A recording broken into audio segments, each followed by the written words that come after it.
একমাত্র লক্ষ্য এই রাজ্যে যেন কোনো অবস্থাতেই সিপিএম যেন পা রাখতে না পারে, তার জন্য আমরা লড়াই চালু থাকবে। দুই নম্বর, আমরা ভারতীয় জনতা পার্টির সৈনিক, আমরা যে কোনো মূল্য হোক ভারতীয় জনতা পার্টিকে রক্ষা করব এবং এই ত্রিপুরা রাজ্যের মানুষকে আমরা রক্ষা করব।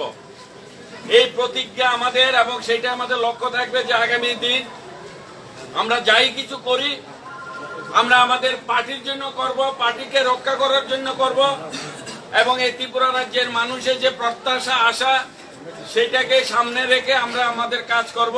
আমাদের মাননীয় আমাদের যে প্রভারী এসেছে উনি আমাদের যে ব্যথা উনি সম্পূর্ণভাবে উনি ব্যাখ্যা করতে পেরেছে, বুঝতে পেরেছে, তাই উনি শেষ মুহূর্তে আপনাদের সামনে বলে গেছে, আমাদেরকেও বলেছে যে আমি এখানে গিয়ে আমাদের সর্বভারতীয় সভাপতি নাড্ডাজির কাছে গিয়ে আমি আপনাদের সমস্ত যে সমস্যা সেগুলি তুলে ধরব এবং আগামী দিন আপনাদের যেভাবে ত্রিপুরা রাজ্যের ভালো হবে, ত্রিপুরা রাজ্যের পার্টির যেভাবে ভালো হবে আমি সেই সিদ্ধান্ত নেব।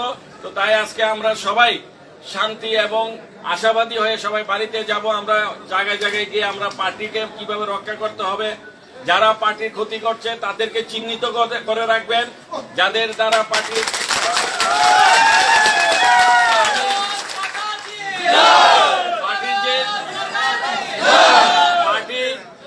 যে আসল যে আইডিওলজি সেই আইডিওলজির বাইরে অনেক পরিযায়ী নেতারা এসে গেছে, যারা 2018 যে যুদ্ধ আমাদের ছিল সেই যুদ্ধে তাদের কোনো প্রকার অবদান নেই। আজকে তারা আমাদেরকে যেভাবে অপমানিত করছে, আমরা সবকিছু আমাদের যারা আমাদের এমএলএরা ছিল, মন্ত্রীরা ছিল, অনেকেই বলেছে। তো আশা করি আমাদের আগামী দিন যে বর্তমান যে আমাদের সমস্যা যে দুর্দশা চলছে সেটা থাকবে না। তার দায়িত্ব আমরা সবাই আপনাদের নিয়েছি। আমাদের যারা কার্যকর্তা আমরা সবাই আপনাদের জন্য লড়াই করছি, আগামী দিনও করব। ধন্যবাদ।